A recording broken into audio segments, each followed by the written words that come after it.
baseload energy it is. We've got two wonderful experts, real experts. I'm very excited to have Eric and Allegra speaking with us today while we're waiting for people to join. And because normally we give our audience a few minutes to join us. While we're waiting, I will also give quick introduction about ourselves. I presume there will be also now a lot of new people here today. So we are hosting this webinar as part of our series. It's like Funding Accelerator series, where we contribute to a network of developers and investors that we work with by sharing knowledge and sharing expertise, basically peer-to-peer learning of people who are in our network. So we always bring some wonderful experts, and our motto is to ensure that we don't do selling. We make sure that we really add value by sharing genuinely well-researched and great information, and not research, but most of the time it's like acquired by practice. And so very much like from people in trenches who share, walk the walk, right? And now talk the talk, so then can share real experience with you. Very quickly about us. So we QPQ International, we are bespoke deal advisory and a platform focused on facilitating debt or equity, basically securing debt or equity for project developers. We work with renewable energy, waste to energy, hydrogen production, and energy storage, utility size projects.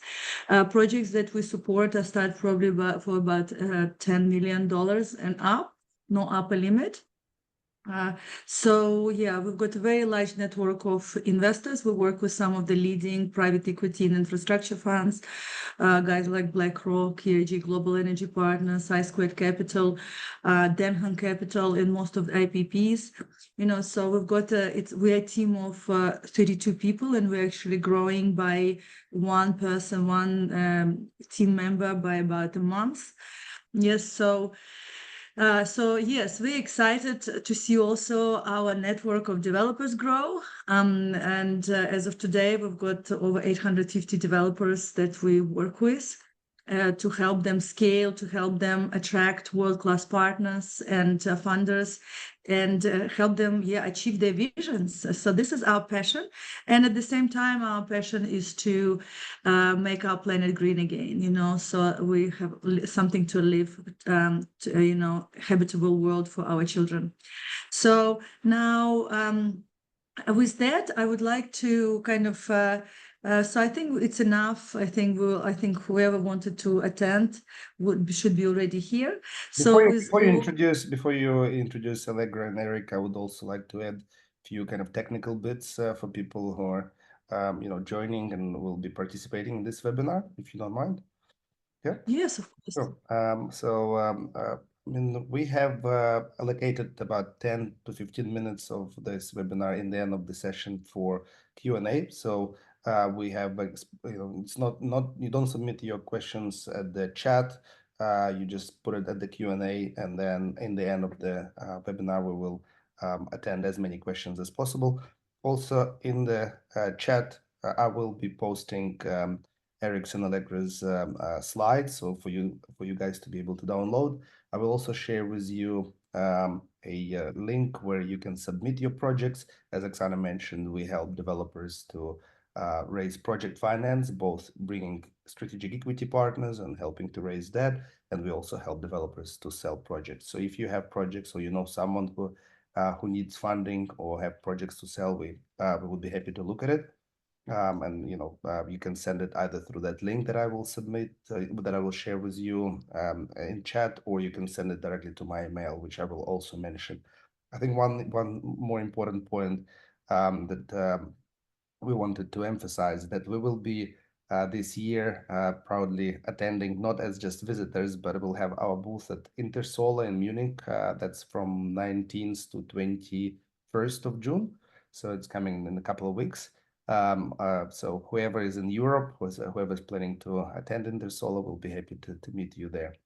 And if you have technical issues, because I see Vijay raised the hand, Vijay, you can just write in chat, and I will address it as well.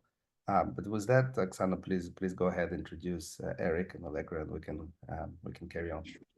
Yeah, I'm sure that Eric and Allegra will spend some time actually covering their track record and what they do, but I will be very, very brief just to kind of bring them to stage. So basically, Eric Peterson is the founder and managing director of Hanua Resources, and Allegra Hosford Glad, and the surname I cannot pronounce again. What is it? It's how do you pronounce the name? We'll let Allegra do it herself. Okay. So Allegra is a principal at Geomodeling Solutions LLC. You know, both incredible experts. I'm very excited. We've spoken about many technologies that we work with, but I don't think we have covered geothermal, right? You know, so I'm very excited to be talking to our geothermal developers. We actually do have quite a few geothermal projects in our pipelines as well. So Allegra, Eric, please come on stage. Yes, please. Yep. Thank you very much. You just told me your surname. I forgot 2 minutes ago. No Thank problem. you. Thank you very much for being here. We will give stage all to you. Oksana, I will remove you for now, and then in the end you can reconnect again. Yep, you can. Well, I Yes. Yep. Thank you. Great, thanks for the introduction. And I guess I need screen sharing privileges. Yeah, let me do that. Multiple points. Okay, I think it's done. I will also, not to distract everyone, I will switch off my video, and then if you need anything, I'll be here on the background and supporting you and taking care of chat and questions and everything. Okay. So you don't Great. get. Thanks, Thank bud. you. So yes, thank you everyone for attending. My name's Eric Peterson, and I'm the founder of Hanua Resources. Hanua is a Hawaiian term for earth, so earth resources. And I'm based in New York City and currently also at NYU Stern in the executive MBA program. And my business partner, Professor Allegra, she has a consulting firm called Geomodeling Solutions, and she's currently a professor at Stanford University. Also presently working out of the New Lab, which is a startup incubator in Brooklyn, New York. And I just want to thank QPQ for sponsoring this event today. On the right, you see a geyser, and this is a national park in the United States called Yellowstone. And it basically shows heat and steam naturally coming out of the earth. And this only occurs in certain places around the world. For example, in Indonesia, they have mud volcanoes, but those are examples of geothermal systems where energy is coming out of the earth. But one of the issues is things like solar and wind. You can see solar panels on top of roofs and wind farms strewn throughout the country. But things like geothermal you don't see them because it's underground, so it's just hard to visualize. So today, we're just going to do a general overview of geothermal, as well as all the new and exciting technologies. And this industry is starting to get pretty hot. So we'll first go over introduction, a little geology 101, and the advantages of geothermal, as well as how geothermal is advantageous with regard to climate change and government, especially in the defense world. Also, there's many categories of geothermal, so we're just going to go through all of them. Starting shallow, where you get heating and cooling. That's the great thing about geothermal is you don't have to convert it to heat. It's naturally heat on demand. So we'll go through the different forms of it, as well as producing electricity, the types of power plants, and then the types of different geothermal electricity wells, as well as the secondary products associated with geothermal, as well as kind of what Allegra and I do, which is more on the data side in order to explore, develop, operate, and optimize geothermal resources. This is our team. I've worked in the oil and gas industry for many years. I was at Schlumberger, as well as BHP, the Australian mining company, when they had a petroleum division. And currently have my startup, Hanua, and Allegra's has quite the academic background at Brown, MIT, and currently a professor at Stanford Doerr School of Sustainability. She's also worked at the USGS as well. So we're standing on the crust of the Earth, but if we look down below our feet, the Earth is pretty much a massive fireball, and there's lots of energy to tap into. And the great thing about geothermal is if you're looking at a geothermal plant, those aren't toxic fumes coming out of the smokestacks. It's simply just water vapor. So it's a very clean source of energy. The first geothermal well was actually in Italy, in Larderello, which is in 1904. Piero Conti was able to power 5 light bulbs using his steam engine geothermal power plant. And then a year later, he increased that power production to 20 kilowatts. So let's remember this location, Larderello, Italy. And in a few slides later, we'll see what's going on there today. As far as the market size, we're based in the USA.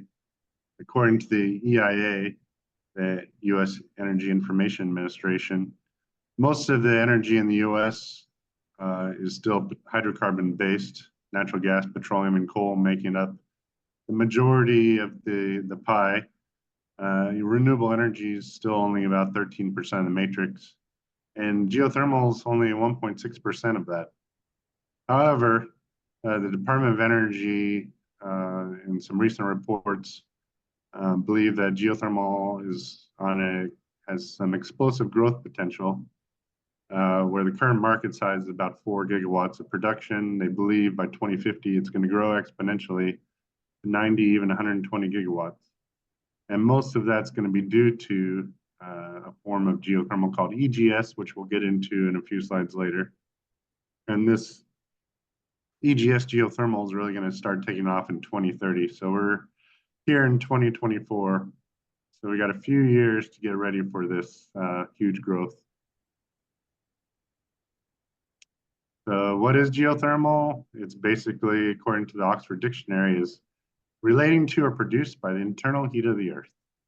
So it's basically just heat and the ability to flow fluids through the earth. And on the right is schematic of a geothermal system. So you have the heat and magma from the earth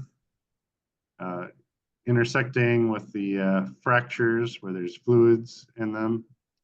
And fluids go to this anticline, it's called, and is discharged off into the surface in things like geysers or fumaroles, like in the Yellowstone picture I showed you in the first slide, and hot springs and things like that. And then conventional geothermal power plants drill into these fractured hot reservoirs, turn the power plant with the steam, and then the fluids are re-injected to maintain the pressures back into the underground geothermal reservoir. So that's a basic geothermal system. And then Allegra's gonna take on topic 1, which is just a geology 101 overview. Thanks, Eric. So it's lovely to be here today. I'm Allegra Hosford-Shire, and Eric is my partner in this venture. And we're very excited about the future of geothermal. And you'll see in a few slides when Eric describes what the future holds for geothermal, that it is perhaps the most promising renewable energy source there is in terms of baseload power. But let's dive into the fundamentals of where it comes from. You can see there on the left a layer cake model of the Earth. And if you look at that, the bottommost part of the Earth, the inner core, that 6,000 degrees Celsius is the same temperature as the sun. And that might strike you as pretty shocking, very surprising, but it's that primordial heat, or the original heat that the Earth still contains from its formation, that geothermal is seeking to exploit And so as we move that heat up through the outer core, the lower mantle, which for the most part remains molten, the rock, it's so hot that the rock is flowing, and then into the crust, it's obviously that uppermost, thinnest layer of Earth that we want to mine that heat and bring it here to all of us for a renewable energy source. Eric. So where does the heat come from? Well, I mentioned one thing. I mentioned the primordial heat of the Earth. But the second source is from radioactive decay of isotopes in the Earth's crust. The uranium, principally uranium, potassium, and thorium are continually undergoing radioactive decay. And this lets off heat in the magnitude of about help me, Eric, 1 watt per kilometer. It's a lot of heat. So that heat, along with the flow of heat from Earth's interior, which is about 47 terawatts, is really providing the engine that drives geothermal. If you look on that right-hand figure there, that's a view of the Earth where we're really highlighting the temperature along the different around the Earth. And you can see that the red zones are the spreading centers, the oceanic spreading centers. So there in the middle of the figure is the Mid-Atlantic Ridge. And there on the left is the East Pacific Rise. And then we are surrounded by these spreading centers. And that's where the Earth's heat is principally coming up and being expressed today in terms of volcanoes on the seafloor and building new ocean crust in the form of lava. And it's really the expression of all of this mantle convection and melting that we have in the Earth coming out at the seafloor. And so if we then look at the entire Earth view, not just that one view, you can see in the left, the red line and also the yellow dots. This is the famous Ring of Fire, where you have expressions of Earth's massive heat flux as volcanoes along the Pacific Northwest and the Aleutian Islands, so Alaska, all the way out here to Japan, the Philippines, continuing down around Indonesia. And then if we go over more towards your part of the world, over on the right side, just north of in between the Eurasian and African plates, more expressions of Earth's heat coming out of the crust. And so those plate tectonic processes that's shown there on the right, again, at those oceanic spreading centers, you have mantle convection, where the rocks are hot enough to melt and then to overturn under their density changes, coming up at the spreading center, pushing the plates apart, and then again, recycling that heat down at subduction zones where the rock comes down and then is melted and comes up in the form of volcanoes. So how do we harness this heat? Well, Geology 101, anatomy of the Earth. We need those rocks that we talked about, those hot rocks, but we also need to flow water. And water flow is governed by the porosity in the rocks and the permeability in the rocks. And you're probably all familiar with these concepts, porosity being the void space or spaces between little rock grains that hold water or it might hold gas or oil. Permeability being the connection of all of those spaces that hold the fluids. And so you can see in the cartoon where you have pore flow, which is the little water pockets are not connected with each other. They're locked in among the tight grains. That might be a shale, for example, where the grains are very tightly spaced together. Whereas when you have good flow, those grains are farther apart. All of the pockets of water are connected. That might be in a sandstone. And so that will allow you to have proficient water flow. So in conventional geothermal, we harvest we need that heat from the Earth that we talked about, and we need the water flow. So in the left, we have the hot water that we're basically mining from the Earth.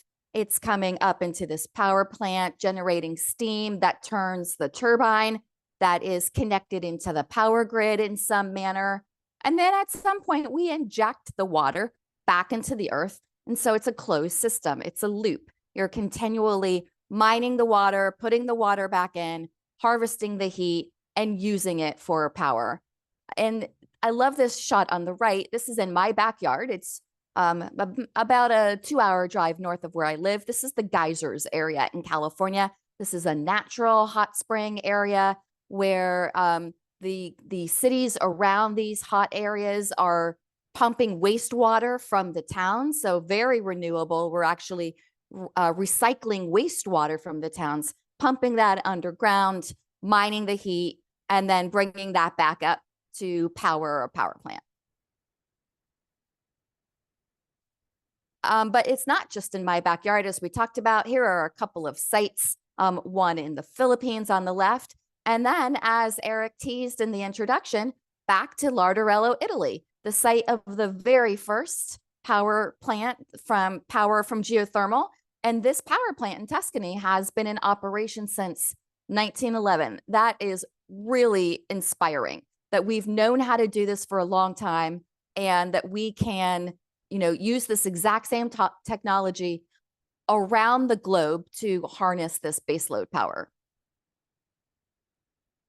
So in this geothermal potential map, now Eric and I are focused on the United States, but I should say that this is a global energy source, right? And so we're focused here, but these same policies and same techniques, they apply worldwide. So here in the US, this is a map by the EIA that shows where the geothermal potential is the highest.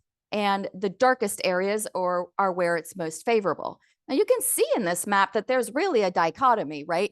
The Western US, and then there in Eastern Texas and Louisiana is the most favorable for geothermal. That's where there's an abundance of heat coming out of the earth. And of course, on the Western US, we know that's because there's a subduction zone on the west margin of California, where the Pacific plate's diving under North America. But look what's happening on the east side of the United States. Very low potential for geothermal production. And that's where the majority of the people live in the US. So hopefully that there will be some new technologies that come on that allow us to develop a scale of geothermal there in the east. Eric and I, for now, are focusing on that Texas, Louisiana portion of the United States that's very favorable. And what a beautiful picture. Eric, were you going to pick up from here? I could. Or did you want me to? Or maybe I do this one or do the rest. Oh, okay. So you want me to do this one? Sure. Great. So I love this photo. This is a pretty famous photo from Yellowstone Park. I hope some of you have had a chance to go there. This is, wow, look at the relative capacity of solar versus wind versus geothermal. And so a geothermal plant is going to generate 2 to 4 times as much electricity as a wind or solar plant will of the same capacity. Moreover, it's not subject to when the sun shines or when the wind blows. So geothermal technology is, by its very nature, able to be a baseload power system. You can generate energy at all times of day and at all seasons of the year. So how do we use geothermal energy? Well, in many of the ways that we use all energy, right? So you can use power in order to drive electrolysis project in order to make hydrogen. Hydrogen is one of those topics that we see a lot in the renewable energy space, either exploring for natural hydrogen or making hydrogen from electrolysis. We need geothermal for direct use for heating and cooling, of course, as we've talked about.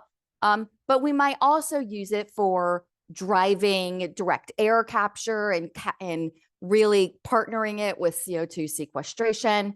And then we might also store the heat that's mined from geothermal so that we can use it throughout the day as power needs vary throughout the day. And to that point, if you look at this slide on the left, this is what's called the duck curve. So you can see that this is a 20 on the x-axis from midnight on the left to midnight on the right, the needs of energy during the day. So pretty low while everyone is sleeping. And then really, it's okay. When is everyone sleeping? Right. And then when everyone wakes up and is working, but look what happens when everyone gets home around 6 p.m. There's a huge spike in the need for more energy. And so one of the things that, for example, Fervo Energy has done in their enhanced geothermal systems is they've actually turned off the geothermal generation during that low period during the day. And then they turn it back on at the time when everyone's come home, turned on the lights, turned on the air or the heat, and is cooking and is really busy in their house. So you can really ramp up that need with geothermal as you need it. It is really a base load that can be used at any time of day. And so the levelized cost of electricity. Well, if you look at, let's compare it to all these other sources of green energy, from solar to offshore wind, et cetera, bioenergy. Geothermal is really the winner in this analysis. This is the fact that between 21 and 2022, the weighted average of the levelized cost of all of these geothermal projects, it fell by 22%. This means that it's becoming more and more financially responsible and feasible to drill geothermal wells and injection wells, and then to harness that energy, that heat for energy and turning turbines or what have you not. So really the decreased installation costs and the high capacity factor is driving down the cost of geothermal compared to all of these other green energy sources. Great, thanks, Allegra. I'll take it from here. Yep. So there's some advantages with the climate and defense as far as geothermal is concerned. So as far as conflicts, geothermals below the ground. So, there's this war in Ukraine and things like solar panels have been bombed and the dam's been breached. There's also been people are shooting at the nuclear plant. So all these above ground energy sources are kind of sitting ducks. There's also EMP attacks, which are a major concern, but not just from a defense point of view. The climate is changing, and we're getting more severe storms like hurricanes. I know in the Middle East, there are a lot of heavy rains and things, some more intense weather. And the great thing about geothermal is the source is below ground, so it's mostly hidden from these type of phenomena. So there is, of course, a plant at the surface, but if you look at the Department of Energy graph on the right, it kind of shows the land footprint of the different types of energy generation technologies, where solar has quite a large of space needed, wind's moderate, and geothermal's low as far as the surface space. And here's just a visual for you. It's the largest solar farm in the world in Rajasthan, India, compared to a geothermal plant in Iceland. How a lot of the surface is not touched. So now topic 4, we're going to go into the exciting realm of where all the growth and new technologies are in geothermal. So what we're going to do is we're going to start shallow. If you look at the right, I have this arrow that shows how deep below the surface we are. And the further along I go in the technologies, the deeper we're going to go. So let's start shallow. And shallow geothermal is usually for heating and cooling. So if you look at the left, the geothermal heat pump, or a geo exchange. Basically works kind of like the way you would store wine in a wine cellar. You know, they're 10, 20, 30 feet underground wine cellar. And it's a cheap way to store wine at a constant temperature by using it's usually around 55-ish degrees at that depth. And the technology works like when you're in your car and you recirculate the air, you're using the inside cabin temperature instead of the hot or cold temperature outside your car. And so in the US, especially where I am in New York, there's a company called Dandelion Geothermal, and they basically run this conduit near residential houses, and it cuts the energy consumption by 75%. You still need a little electricity to run the HVAC system, but it really lowers your heating and cooling costs, and it pays itself off in 5 to 10 years. And there's already about 2 million of these heat pumps in the US right now. The next technology, similar depth, around 10 to 100 feet down, is this thing called district heating and cooling, or thermal energy networks. It's basically the same technology, except on a larger scale. They do these trenches and run this conduit, and you can use this technology on university campuses, city block, hotels, office buildings, stadiums, airports, and basically to help with the heating and cooling of your community. There's also industrial uses. You can use geothermal for greenhouses for heating, or you can also for drying. So there's this plant in Mexico, and they use it to dehydrate foods.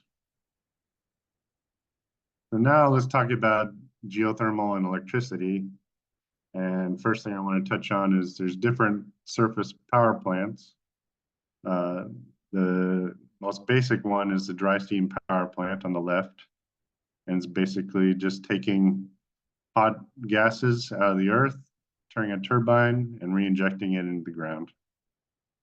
The next middle one is called a flash steam power plant, and that's using more of hot heat and pressures of the earth.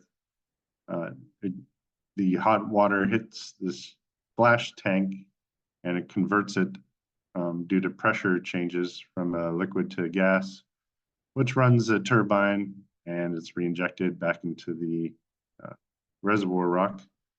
And then the last one, which is a pretty neat one, is say your fluids aren't quite 100 degrees centigrade or 212 degrees Fahrenheit, boiling point of water, maybe just a little bit under. Well, what you can do is have the hot fluids meet in this heat exchanger, and that there's usually so the fluids from the earth interact with the fluids in this closed loop system, which consists of usually an alcohol or some sort of fluid that has a lower boiling point. And that flashes into steam and runs a turbine. And here's an example of a binary cycle geothermal plant that's been in existence since the 1950s in Idaho. And that's currently creating geothermal 36 megawatt plant. So now let's go a little deeper in the earth, maybe 200 feet to maybe 5,000 feet depth. And there's a company called EarthBridge Energy, and they're doing technology called geotez, and they're taking excess energy from solar or wind and then storing it into shallow reservoirs, either in cool fluids or hot fluids, and so just basically a way to store excess energy like a battery. And this can be done even seasonally. You can use it to, say, cool a data center, computing center. And now, enhanced geothermal systems, EGS, is when you looked at that Department of Energy where the most growth is expected in the US, it's going to be this technology, and this is what is an area of interest for Allegra and I. It's basically taking one well and introducing it to a fractured rock, anywhere you inject fluids into it, and then a production well that sucks those hot fluids and to run a geothermal plant. And there's two notable companies working in this space. Fervo, which is founded by another, I worked at BHP, and him was also a drilling engineer at BHP when I was there. And they had a successful 3.5 megawatt binary well system. And that was drilled just like this, where there's two wells. One was injecting cold fluids into the fractured rock, where the other well was taken to the surface. And then another company also in Houston, they use this huff and puff system where it's like breathing in and out with your lungs. They inflate it when energy is cheap, and then deflate it and produce geothermal energy when it's needed. It's kind of like a battery. There's also a company in Canada called Ever, and they have numerous patented technologies. They drill these unconventional wells that are actually connected. So it's a closed loop system, and they have some really detailed geosteering and engineering to be able to connect these wells. And they circulate this radiator fluid within the wells that pulls heat out of the rock and brings it to the surface.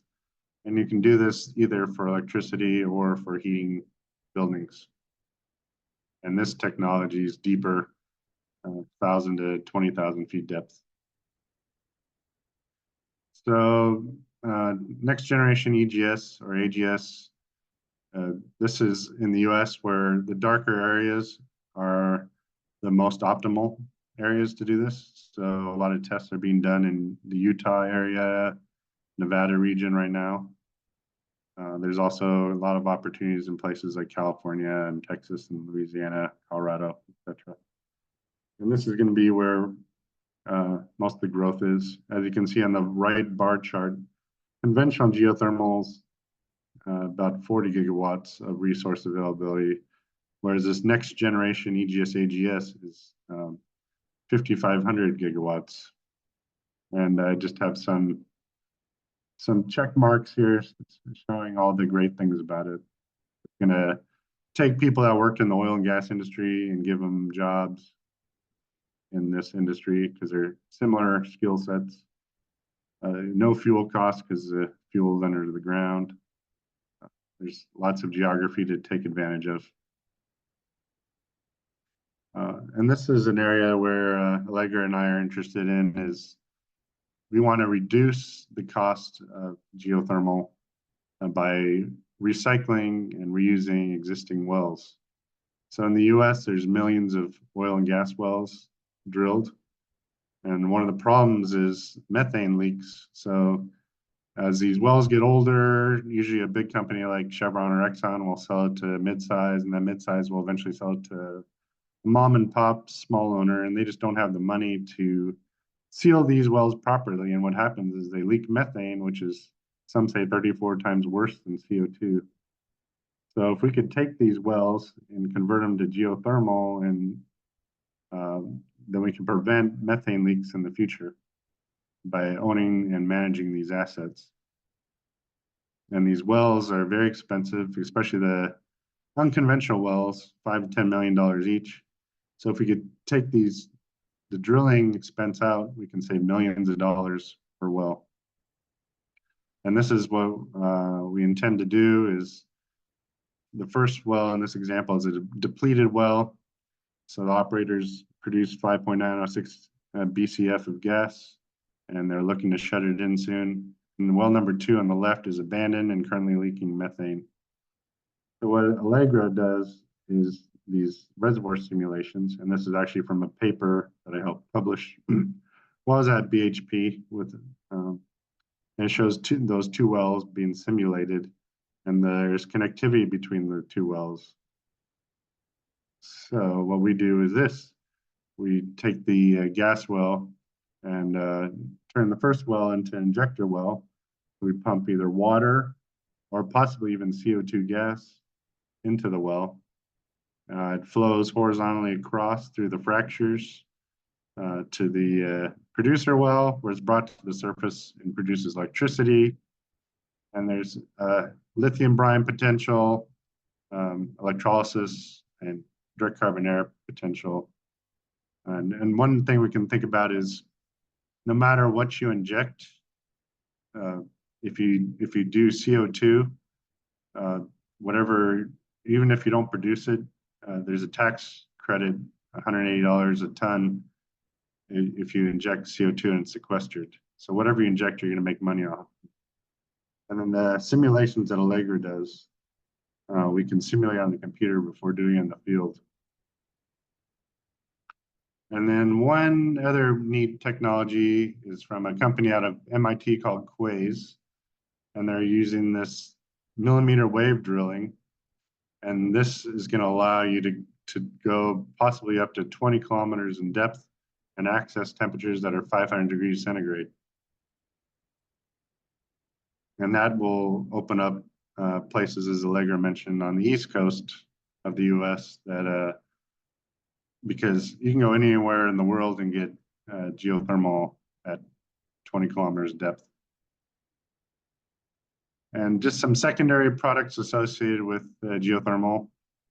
Say you're in the solar industry or wind industry, they have hybrid stations like this Enel one. So you could combine solar and geothermal at the same location. In the brines, there's often critical minerals that if you use water in your geothermal system. So there's a lot of lithium potential, as well as other critical minerals used for batteries and things that come out of these wells. And as I mentioned briefly earlier, you can also think about using CO2 in your geothermal wells. The great thing about geothermal, about CO2 is it can move through the rock easier than water. So the last main topic I want to touch on is what we do, which is using data to explore, develop, operate, and optimize geothermal resources. On the right is a geomodel from Schlumberger. And so this shows rock properties. This is hydrocarbons, but we can also change it to showing heat or fluid flow. So the first thing you want to do is start big. So on the left is a global map from Project Interspace, which is Jamie Beard, a nonprofit company, and you guys can access this website. I think they just made some new updates as of today. And you can basically look at all the geothermal potential around the world on a coarse scale.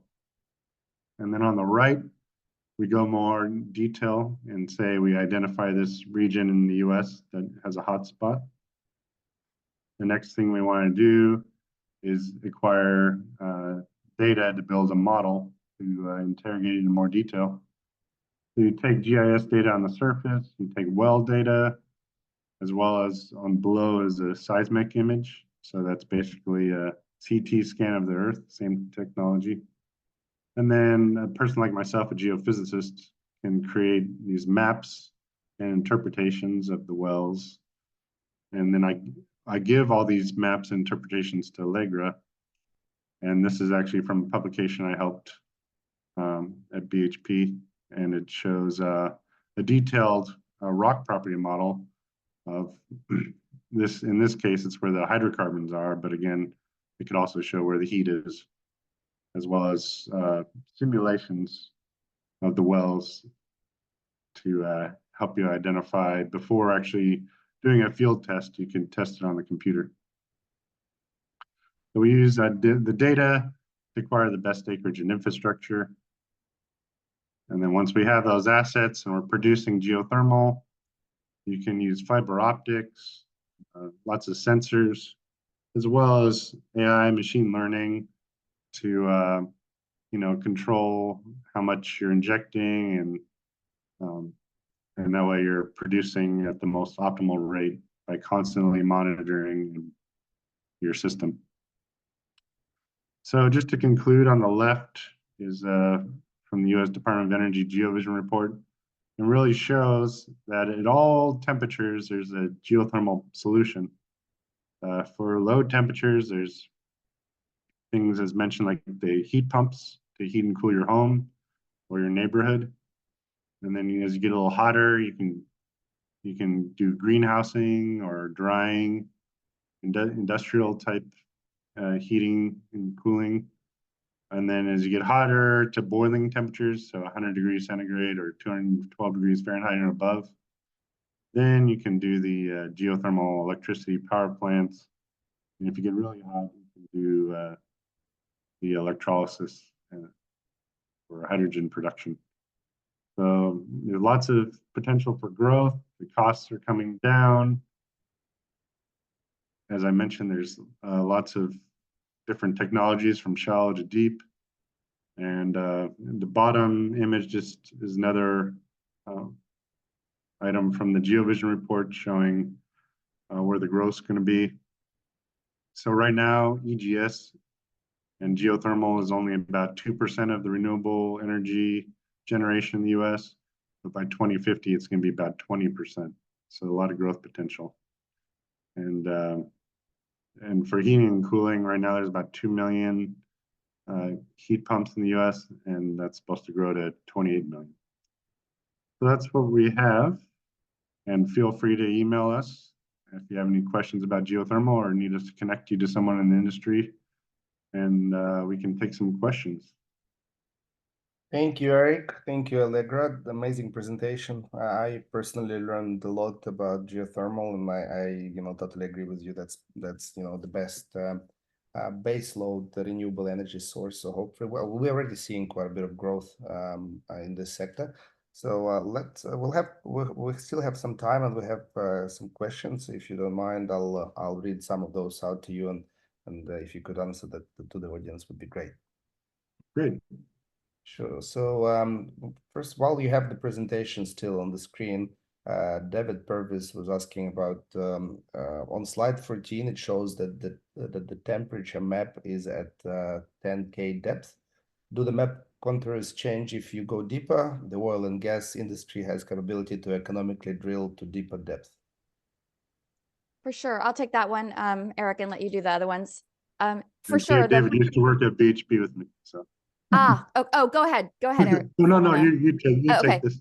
Hi, David. So for sure, the map does change as you go deeper. I mean, hopefully we can generate geothermal energy also drilling shallow, right? The cheaper wells. And that nice slide that Eric ended up with, that shows that you can really harness the power of geothermal at so many different temperatures, and that then translates through to depths as well. So yes, it gets hotter as we go deeper into the earth, but there should be sufficient heat to even drill shallower than this, say 7,000 feet, stuff like that. Perfect. Thank you. And then just about this region, Texas, Louisiana, the reason why it's hot is because of the geology. There's carbonates that bring the temperature shallower, as well as salt diapirs that are great movers of heat and can bring it from deep down to shallower. So that's what makes this area salt unique. Is a help. Yep. And there's other places where there's salt, like in Iran, where there could be other potential for geothermal. Perfect. Okay. Well, next question is from Ella Ron. What are some difficulties, considerations of geothermal storage?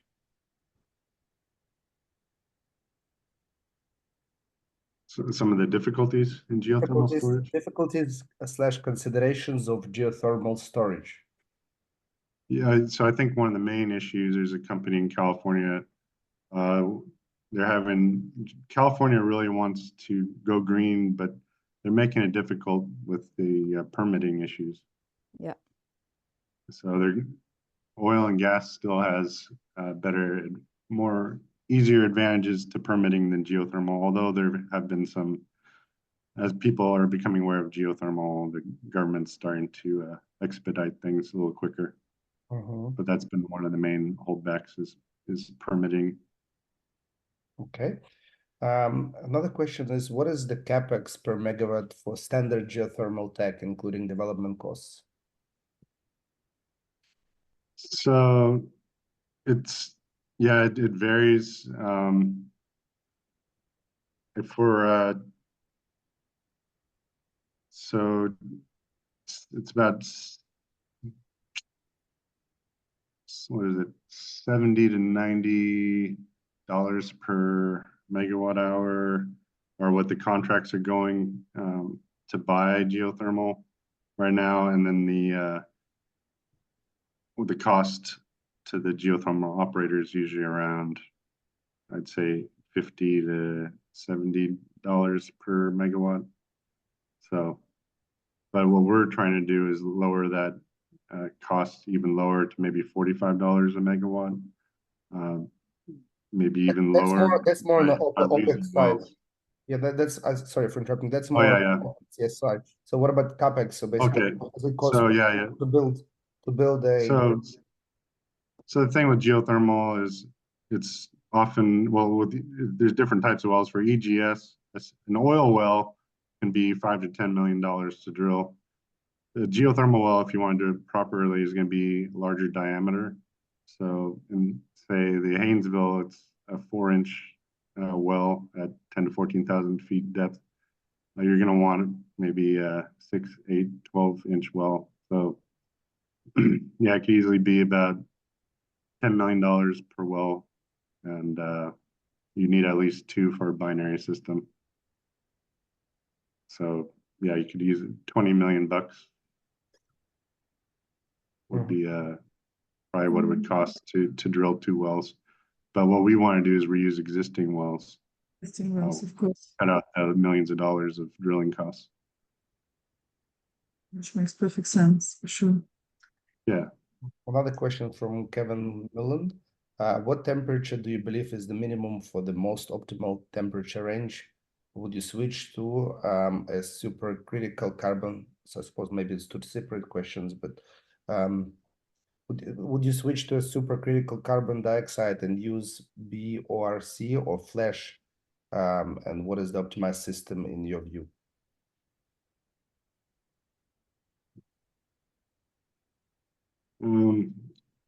Yeah, I mean, well, so it's all data dependent.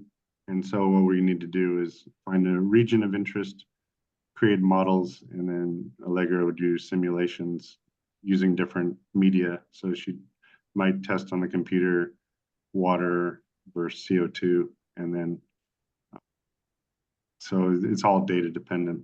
Yeah, I think we don't know the answer to that one yet, Kevin. All right. What is the IRA angle to geothermal? Inflation Reduction Act, I suppose. Yeah. Yeah. So there's growing interest, although it comes on slowly. There's been a lot of emphasis on existing companies and improving what they have. Our stance is more on there still needs to be exploration and data analysis. That way you can optimize things using the computer instead of all these field tests. So I think the IRA is pushing a lot of the current technologies, but slowly bringing on some of the newer things. There have also been more emphasis on the critical minerals component. And I've been talking to some of the national labs, like Idaho National Lab, and they're starting to look more at geothermal regions and all the critical mineral potential in there as well. And what kind of IRRs, internal rate of returns, do you normally see for geothermal projects? So I know that Fervo is been successful in producing at a, I'm not quite sure what their IRR is, but they've proven that their technology is going to be profitable. I'd imagine, as mentioned earlier, according to the DOE, it's about $50 to $70 for OpEx. So depending on your contract, but maybe 20 to 30%. Yeah, Yes, that's what I would say too. Yes, they are definitely higher than wind or solar. Yep. We see them in excess of excess of 20%. Yes. 20%. That's what we've seen so far as Agreed. well. They're quite profitable. Mhm. Yep. I think we'll stop with the questions here because we're running out of time. And Okay. thank you both again for such a valuable contribution to our community. I hope the attendee who have attended benefited from this. I'm pretty sure that they did. It's very niche sector, but it's growing. We have also recorded the webinar, so those who registered but we're not able to attend, we will share it with them. And if there are any questions that will be coming through, we will direct those questions to you guys as well. Yeah, That's we'd right. we'd like it not to be a niche sector, right? We want to grow geothermal. So thank you That's very right. much for the opportunity today. Thank you very much for being here. I really appreciate your time. And thank you very much. And I'm amazed that everyone actually stayed here to the last minute. So you really captured people's attention. So now, as let's say, we will share the slides, right? We can share the slides. I You don't mind. already uploaded in the beginning of the webinar and at the end for those who joined later. I uploaded the slides and the links where the projects can be submitted and some information about about us attending Intersolar for those who will be able to to meet us there as well. Wonderful. Well, thank you very much. Thank you very Thank much. you so Great. much. Thanks a lot, you. Oksana. Thank you, Eric. Appreciate Have that. a great day. Have a Thank great you. day. Yes. Bye-bye.